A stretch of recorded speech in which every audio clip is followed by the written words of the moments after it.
Christmas exam അടുത്തെത്തി. ഞങ്ങളുടെ പഠനം എവിടെ എത്തിയിട്ടില്ല.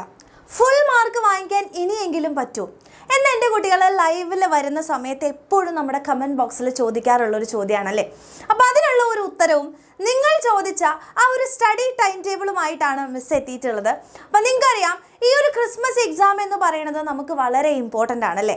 കാരണം വേറൊന്നല്ല, അത് കഴിഞ്ഞാൽ ഉടനെ തന്നെ നമ്മുടെ ഫൈനൽ എക്സാംസ് വരും. അപ്പോൾ ഏകദേശം ഒരു 75% നമ്മൾ ഓരോ സബ്ജക്റ്റിലെയും ചാപ്റ്റേഴ്സ് ഈ ഒരു ക്രിസ്മസ് എക്സാമിന് വേണ്ടി പഠിക്കേണ്ടതുണ്ട്. എങ്കിൽ അത് പ്രോപ്പറായിട്ട് പഠിച്ച് നല്ല മാർക്ക് വാങ്ങിച്ചാൽ മാത്രമേ നമുക്ക് എന്ത് ചെയ്യാൻ പറ്റുള്ളൂ, ഈ ഒരു ഫൈനൽ എക്സാമിന് ഏറ്റവും നല്ല സ്കോറിലേക്ക് നമുക്ക് എത്താൻ പറ്റുള്ളൂ ഈസി ആയിട്ട്. ഇല്ലെങ്കിൽ നമ്മൾ ആ അവസാന സമയത്ത് ഒരുപാട് ബുദ്ധിമുട്ടേണ്ടി വരും. അപ്പോൾ അതുകൊണ്ട് ഇന്ന് മുതൽ എൻ്റെ കുട്ടികൾ മിസ് തരുന്ന ഈ ഒരു സ്റ്റഡി ടൈം ടേബിൾ അനുസരിച്ചിട്ട് എന്ത് ചെയ്യുക, ഒന്ന് പഠിച്ചു നോക്കുക. ഉറപ്പായിട്ടും നിങ്ങൾക്ക് നല്ല ഒരു റിസൾട്ട് ഉണ്ടാവും. ഇപ്പം നിങ്ങളൊരു ടൈം ടേബിൾ ഇല്ലാതെ പഠിക്കുന്ന സമയത്ത് എന്താ പ്രശ്നം എന്ന് വെച്ച് കഴിഞ്ഞാൽ നമ്മൾ തോന്നിയ പോലെ ആയിപ്പോവില്ലേ. അപ്പോൾ അതിൽ നമ്മൾ എത്രത്തോളം കൂടുതൽ സമയം നമ്മൾ പഠിക്കാൻ വേണ്ടി കൊടുക്കുന്നുണ്ട് എന്ന കാര്യം നമുക്ക് ചിലപ്പോൾ എത്രയാണെന്ന് അറിയുണ്ടാവില്ല. അതുപോലെ തന്നെ നിങ്ങൾക്ക് കറക്റ്റായിട്ട് പ്രോപ്പറായിട്ട് പഠിക്കാനുള്ള സമയം കിട്ടുന്നുണ്ടാവില്ല. അതുപോലെ തന്നെ നിങ്ങൾ മടിക്കുന്ന സമയത്ത്, മടുപ്പെടുക്കുന്ന സമയത്ത് നിങ്ങൾ പെട്ടെന്ന് നമ്മുടെ ചാപ്റ്റേഴ്സ് പഠിക്കുന്ന കാര്യങ്ങൾ നിങ്ങൾ നിർത്തിപ്പോവും. അപ്പോൾ നിർത്തിപ്പോകുമ്പോൾ തന്നെ നിങ്ങൾ ഒരുപാട് ബ്രേക്ക് കൂടുന്നു. അപ്പോൾ അതുകൊണ്ട് തന്നെ നിങ്ങൾ പിന്നീട് പഠിക്കാൻ വേണ്ടിയിട്ട് മടിച്ചു പോകുന്നു. അങ്ങനെ ഒരുപാട് പ്രശ്നങ്ങളുണ്ട് തന്നെ. നിങ്ങൾക്ക് ആ ഒരു ചാപ്റ്റർ, നിങ്ങളുടെ പഠനം എന്ന് പറയുന്നത് പ്രോപ്പർ ആവാനുള്ള ചാൻസ് കുറവാണ്. അപ്പോൾ അതുകൊണ്ട് ഒരു ടൈം ടേബിൾ വെച്ച് പഠിക്കുകയാണെന്നുണ്ടെങ്കിൽ നമുക്ക് കുറച്ചുകൂടി സിസ്റ്റമാറ്റിക് ആവാൻ നിങ്ങളെ ഹെൽപ്പ് ചെയ്യും. അപ്പോൾ മിസ് നിങ്ങൾക്ക് ഒരു റഫായിട്ടുള്ള ഒരു ടൈം ടേബിളാണ് തരുന്നത്. അപ്പോൾ ഇതിൽ ഏകദേശം ഒരു ഐഡിയ നിങ്ങൾ ഉണ്ടാക്കി വെക്കുക. എന്നിട്ട് ഇതിനനുസരിച്ചിട്ട് നിങ്ങളുടെ സ്കൂൾ ടൈമും അതേപോലെ തന്നെ നിങ്ങളുടെ എണീക്കുന്ന സമയമൊക്കെ വെച്ചിട്ട് നിങ്ങളതൊന്ന് ചെറുതായിട്ടൊന്ന് മാറ്റാൻ വേണ്ടി ശ്രമിച്ചാൽ മതി. ഓക്കെ, അപ്പോൾ പ്രോപ്പറായിട്ട് നിങ്ങൾ ഇത് നോക്കിയിട്ട് സ്വന്തമായിട്ട് എൻ്റെ കുട്ടികളെല്ലാവരും ഒരു ടൈം ടേബിൾ ഉണ്ടാക്കണം. അപ്പോൾ സ്കൂളിൽ പോകുന്ന ഒരു ദിവസവും സ്കൂളില്ലാത്ത നമ്മുടെ ഹോളിഡേയ്സിലും എങ്ങനെയാണ് നമ്മൾ അടിപൊളിയായിട്ട് പഠിക്കുക എന്നാണ് മിസ് പറഞ്ഞുതരാൻ പോകുന്നത്. അപ്പോൾ ഒരു സ്കൂളുള്ള ദിവസത്തെ ടൈം ടേബിൾ നമുക്ക് ആദ്യം നോക്കാം. അപ്പോൾ നിങ്ങൾക്കറിയാം, ഒരു സ്കൂളുള്ള ദിവസമാണെങ്കിൽ നിങ്ങൾ പൊതുവേ ഒരു 6 മണിക്കൊക്കെ നമ്മൾ എന്തായാലും എണീക്കണം അല്ലേ. ഇനി അതിന് മുമ്പ് എണീക്കുന്ന ആൾക്കാരുണ്ടാവും. അങ്ങനെയാണെന്നുണ്ടെങ്കിൽ നിങ്ങൾ താഴെ ഒന്ന് കമൻറ്റ് ചെയ്തോളൂ കേട്ടോ. ഓക്കെ, അപ്പോൾ പ്രോപ്പറായിട്ട് ഞാനൊരു ഏകദേശം ഒരു ആവറേജ് എടുക്കുകയാണ്. അപ്പോൾ കൂടുതൽ പേര് നമ്മളൊരു 6 മണിക്കൊക്കെ ആയിരിക്കും സ്കൂളിൽ പോകുമ്പോൾ എണീക്കുന്നുണ്ടാവുക. അപ്പോൾ ഈ ഒരു 6 മണിക്ക് എണീക്കാൻ നിങ്ങൾ നേരത്തെ എണീക്കുക. ഒരു 6 മണിക്ക് എണീക്കുന്നു, ഒരു 6:30 ആകുമ്പോഴേക്കും നിങ്ങൾ നിങ്ങളുടെ പരിപാടിയൊക്കെ എന്ത് ചെയ്യുക, ചെയ്ത് വെക്കുക. അപ്പോൾ നിങ്ങൾക്ക് രാവിലെ ഫ്രഷ് ആവേണ്ട ആവശ്യം ഉണ്ടാവും. ചിലപ്പോൾ ഒരു കോഫിയൊക്കെ കുടിക്കുക. എന്നിട്ട് ഒരു 6:30 ആകുമ്പോഴേക്കും പഠിക്കാൻ വേണ്ടിയിട്ട് എൻ്റെ കുട്ടികൾ നേരെ തയ്യാറാവുക. അപ്പോൾ പഠിക്കുന്ന സമയത്ത് പ്രത്യേകം ശ്രദ്ധിക്കാൻ, നിങ്ങൾ ബെഡിലൊന്നും പോയിട്ട് കിടന്നിട്ടൊന്നും പഠിക്കാൻ വേണ്ടി നിൽക്കരുത് കേട്ടോ. പ്രോപ്പറായിട്ട് നിങ്ങൾക്ക് സ്റ്റഡി ചെയ്യാനൊരു സ്ഥലം ഉണ്ടാവും. അപ്പോൾ അവിടെ പോയിട്ട് തന്നെ പഠിക്കാൻ വേണ്ടി ശ്രമിക്കുക. കുറച്ച് നല്ല ലൈറ്റൊക്കെ ഉള്ള സ്ഥലത്തിരുന്ന് പഠിക്കുക കേട്ടോ. ഓക്കെ, അപ്പോൾ ഒരു 6 തൊട്ട് 7 വരെ നിങ്ങളുടെ സ്റ്റഡി ടൈമാണ്. അപ്പോൾ ഈ ഒരു സമയത്ത് നിങ്ങൾക്ക് കുറച്ച് ടഫായിട്ടുള്ള, നിങ്ങൾ കുറച്ച് ഫ്രഷ് ആയിട്ടിരിക്കുന്ന സമയമാണ് അല്ലേ. അപ്പോൾ കുറച്ച് ടഫായിട്ടുള്ള സബ്ജക്ട്സ് നിങ്ങൾക്ക് അപ്പോൾ പഠിക്കാൻ പറ്റും. ഇനി അല്ലാന്നുണ്ടെങ്കിൽ നിങ്ങളുടെ ബാച്ചിലെ ക്ലാസ്സുകളും കാര്യങ്ങളൊക്കെ ഉണ്ടാവില്ലേ. അപ്പോൾ അതൊക്കെ, അല്ലെങ്കിൽ ഒരു ലെക്ചർ നിങ്ങൾ കേൾക്കുന്ന സമയത്ത് ഒരാൾ പഠിപ്പിച്ച് തരുന്നപ്പോൾ യൂട്യൂബിൽ, ബാച്ചിലില്ലാത്ത കുട്ടികളാണെങ്കിൽ യൂട്യൂബിലുള്ള വൺ ഷോട്ടുകളൊക്കെ നിങ്ങൾക്ക് ആ സമയത്ത് കാണുകയാണെങ്കിൽ കുറച്ചും കൂടെ നന്നായിട്ട് മനസ്സിലാവാൻ വേണ്ടി നല്ലതായിരിക്കും. പെട്ടെന്ന് തലേ കയറും. അപ്പോൾ അതുകൊണ്ട് രാവിലത്തെ സമയം കുറച്ച് ടഫായിട്ടുള്ള സബ്ജക്ട്സിന് വേണ്ടിയിട്ട് നിങ്ങൾ മാറ്റിവെക്കുക. അപ്പോൾ സ്കൂളിൽ പോകുന്നതിന് ആ ഒരു മണിക്കൂർ നന്നായിട്ട് പഠിക്കാം. അത് കഴിഞ്ഞ് കഴിഞ്ഞാൽ നമുക്കറിയാം, പ്രോപ്പറായിട്ട് ചിലപ്പോൾ 8 മണിക്ക് പോകേണ്ട ആൾക്കാരുണ്ടാവും, 8:30 പോകേണ്ട ആൾക്കാരുണ്ടാവും. അപ്പോൾ അതിനനുസരിച്ച് നിങ്ങൾ അഡ്ജസ്റ്റ് ചെയ്യുക കേട്ടോ. അപ്പോൾ 7:30 തൊട്ടിട്ട് 9 മണി വരെ നിങ്ങൾ സ്കൂളിൽ പോകാൻ വേണ്ടി നിങ്ങൾക്ക് റെഡി ആവണം, ഫുഡ് കഴിക്കണം, അങ്ങനത്തെ നിങ്ങളുടെ കലാപരിപാടികളെല്ലാം ചെയ്ത് നിങ്ങൾ സ്കൂളിൽ പോകുന്നു. സ്കൂളിൽ പോയി കഴിഞ്ഞാൽ ഏകദേശം ഒരു 4 മണിയാകുമ്പോൾ നിങ്ങൾ തിരിച്ചു വരും അല്ലേ. ചില ആൾക്കാർ 4 മണിക്കാണ്, 4:30 ഒരു 5 മണിയാകുമ്പോഴേക്കൊക്കെ നിങ്ങൾ തിരിച്ചു വരും അല്ലേ. അപ്പോൾ നിങ്ങൾക്ക് 6 മണി വരെ മിസ് ബ്രേക്ക് വെച്ചിട്ടുണ്ട്. അപ്പോൾ 6 മണി വരെ ബ്രേക്ക് എന്ന് പറയുന്നത് എന്തിനു വേണ്ടിയിട്ടാണ്? നേരത്തെ വരുന്നവർ നിങ്ങൾക്ക് ബ്രേക്ക് എടുക്കാം അല്ലേ, ചായയൊക്കെ കുടിക്കാം, നിങ്ങൾക്ക് കളിക്കാനുള്ള നിങ്ങളുടെ പരിപാടികളെല്ലാം നിങ്ങൾക്ക് ഒരു ഫ്രീ ആയിട്ടിരിക്കുന്ന സമയത്ത് നിങ്ങൾ ഫ്രീ ആയിട്ട് തന്നെ ഇരിക്കുക. ഇനി അതിനനുസരിച്ച് കുറച്ച് ലേറ്റ് ആയിട്ട് വരികയാണെന്നുണ്ടെങ്കിൽ അതിനനുസരിച്ച് നിങ്ങൾ അഡ്ജസ്റ്റ് ചെയ്യുക കേട്ടോ. ഇനി എല്ലാവർക്കും അറിയാം, നമുക്ക് 6 മണിക്ക് നമ്മുടെ ബാച്ച് ലൈവ് ഉണ്ട് അല്ലേ. അപ്പോൾ 6 മണിക്ക് നിങ്ങൾ ബാച്ചിലെ മക്കളാണെങ്കിൽ നിങ്ങൾ ബാച്ച് ലൈവ് കാണാം. ഇനി അല്ലാത്തവരാണെങ്കിൽ ആ സമയത്ത് ഒന്ന് സെൽഫ് സ്റ്റഡി ചെയ്യാൻ വേണ്ടി ശ്രമിക്കുക. ഓക്കെ, അപ്പോൾ രാവിലെ നിങ്ങൾ പഠിച്ചിട്ടുള്ള കാര്യങ്ങളൊക്കെ ഒന്ന് സെൽഫ് സ്റ്റഡി ചെയ്യുക. അന്ന് സ്കൂളിൽ എടുത്ത കാര്യങ്ങൾ നിങ്ങൾക്ക് പഠിക്കാം. അല്ലെങ്കിൽ അപ്പോൾ സ്വന്തമായിട്ട് പഠിക്കാൻ വേണ്ടി നോക്കുക. അപ്പോൾ ആ സ്വന്തമായിട്ടുള്ള പഠിക്കൽ യൂട്യൂബിലെ ക്ലാസ്സസ് നിങ്ങൾക്ക് കാണാൻ പറ്റും കേട്ടോ. അപ്പോൾ ബാച്ച് ലൈവ് ഉള്ളവർ കൃത്യമായിട്ട് ബാച്ച് ലൈവ് അറ്റൻഡ് ചെയ്യുക. അതിനുശേഷം ഒരു 7:30 തൊട്ട് 8:30 വരെ നമ്മുടെ യൂട്യൂബ് ലൈവുകളുണ്ട് അല്ലേ. കൃത്യം 7:30 നിങ്ങൾക്ക് അല്ലേ നമ്മുടെ യൂട്യൂബ് ലൈവുകൾ സ്റ്റാർട്ട് ചെയ്യും. അപ്പോൾ ആ ലൈവ് എന്തായാലും നിർബന്ധമായി നിങ്ങൾ കാണും. അപ്പോൾ തന്നെ നിങ്ങൾ അത്യാവശ്യം പഠിച്ചു കഴിഞ്ഞു. അത് കഴിഞ്ഞ് കഴിഞ്ഞാൽ പിന്നെ നമുക്ക് സ്വാഭാവികമായിട്ടും ഡിന്നർ കഴിക്കണം. അപ്പോൾ ഒരു അരമണിക്കൂർ നിങ്ങൾ ഡിന്നറിന് വേണ്ടി മാറ്റി വയ്ക്കുക.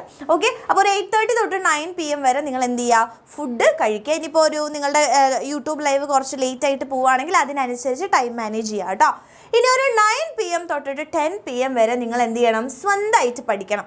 അതായത് ഇപ്പോൾ നിങ്ങളുടെ ആ 7:30 ലൈവിന് പഠിപ്പിച്ച ചാപ്റ്റർ വേണമെങ്കിൽ നിങ്ങൾക്ക് ഒന്നും കൂടെ അവിടെ റിവൈസ് ചെയ്യാം. അപ്പോൾ ഇഷ്ടമുള്ള രീതിയിൽ അവിടെ റിവിഷനും കാര്യങ്ങളും നിങ്ങൾ സ്വന്തമായിട്ട് സമയമെടുത്തിട്ട് നിങ്ങൾ മനസ്സിലാവാത്ത ടോപ്പിക്സൊക്കെ ഒന്ന് മനസ്സിലാക്കിയിട്ട് അവിടെ സെൽഫ് സ്റ്റഡി ചെയ്യുക. അതിനുശേഷം ഒരു 10 മണി തൊട്ട് 10:30 വരെ നിങ്ങൾക്ക് ഇഷ്ടപ്പെട്ട ചിലപ്പോൾ ഫോണിൽ കളിക്കാം അല്ലെങ്കിൽ മ്യൂസിക് കേൾക്കാം. അപ്പം നിങ്ങളൊന്ന് റിലാക്സ്ഡ് ആവുക. ഒരു 10 തൊട്ട് 10:30 വരെ നിങ്ങൾ റിലാക്സ്ഡ് ആയതിനു ശേഷം ഒരു 10:30 നിങ്ങൾ എന്ത് ചെയ്യുക, കിടന്നുറങ്ങുക. രാവിലെ നമുക്ക് 6 മണിക്ക് എണീക്കേണ്ടതുണ്ട് അല്ലേ. അപ്പോൾ കൃത്യമായിട്ട് നല്ലപോലെ എൻ്റെ കുട്ടികൾ എന്ത് ചെയ്യുക, എഴുന്നേൽക്കുക.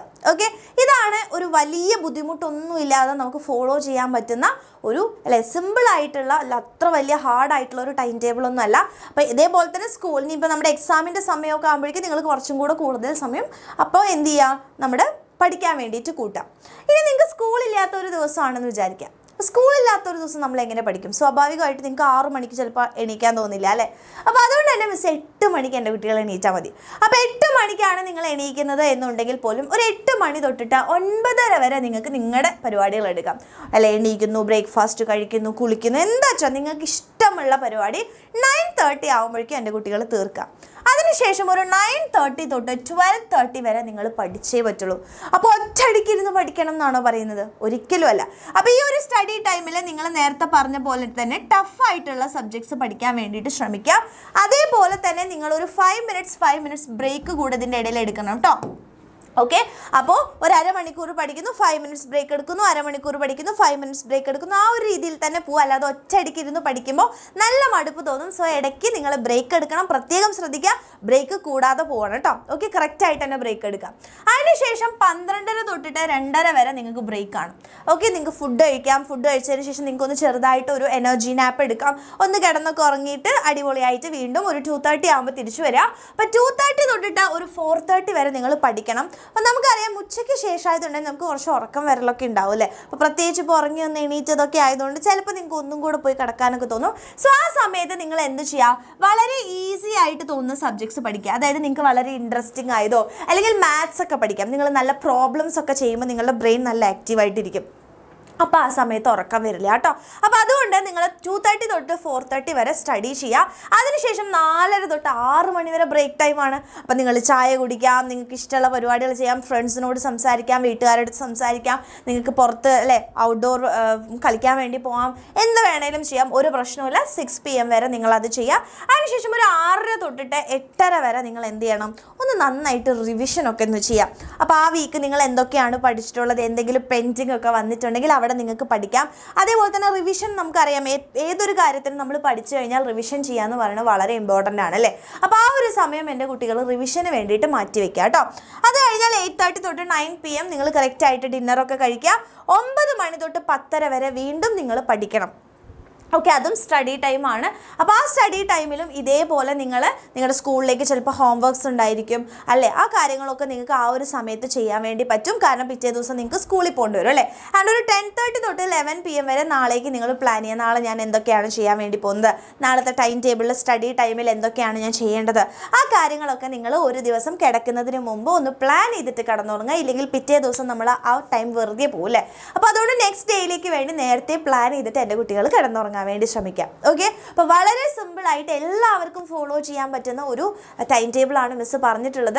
അപ്പോൾ ഇതിലത്തെ ടൈം നിങ്ങൾ അതേപോലെ നോക്കണം എന്നല്ല മിസ്സ് പറയണത്. അപ്പോൾ നിങ്ങളുടെ ലൈഫും നിങ്ങളുടെ സ്കൂൾ ടൈമും നിങ്ങളുടെ കൺവീനിയൻസ് അനുസരിച്ചിട്ട് നിങ്ങൾക്ക് എന്ത് ചെയ്യാം, ചേഞ്ച് ചെയ്യാൻ വേണ്ടി പറ്റും. പക്ഷെ സ്വന്തമായിട്ട് എൻ്റെ കുട്ടികൾ ഇതൊന്ന് വെച്ചിട്ട് ഇതിനൊരു റെഫറൻസ് ആക്കി എടുത്തുകൊണ്ട് ഒരു ടൈം ടേബിൾ ഉണ്ടാക്കുക. ഇന്ന് മുതൽ എൻ്റെ കുട്ടികൾ പഠിച്ചു തുടങ്ങുക. ഉറപ്പായിട്ടും ഇതിനുള്ള റിസൾട്ട് കിട്ടും. അതിൻ്റെ റിസൾട്ട് നിങ്ങളുടെ ക്രിസ്മസ് എക്സാമിന് തന്നെ നിങ്ങൾക്ക് കാണാൻ വേണ്ടി പറ്റും. ഓക്കെ, അപ്പോൾ നിങ്ങൾ ചെയ്യുമെന്നുണ്ടെങ്കിൽ എൻ്റെ കുട്ടികൾ എല്ലാവരും താഴെ എന്ത് ചെയ്യുക, കമൻറ്റ് ചെയ്യുക. യെസ് മിസ്, ഞങ്ങൾ ചെയ്തിരിക്കും, ഞങ്ങൾ ടൈം ടേബിൾ അനുസരിച്ച് പഠിച്ചിരിക്കും എന്നുള്ളത് എൻ്റെ കുട്ടികൾ എന്ത് ചെയ്യുക, ദേ ഇപ്പം തന്നെ നമ്മുടെ വീഡിയോൻ്റെ താഴെ എൻ്റെ കുട്ടികൾ കമൻറ്റ് ചെയ്യുക.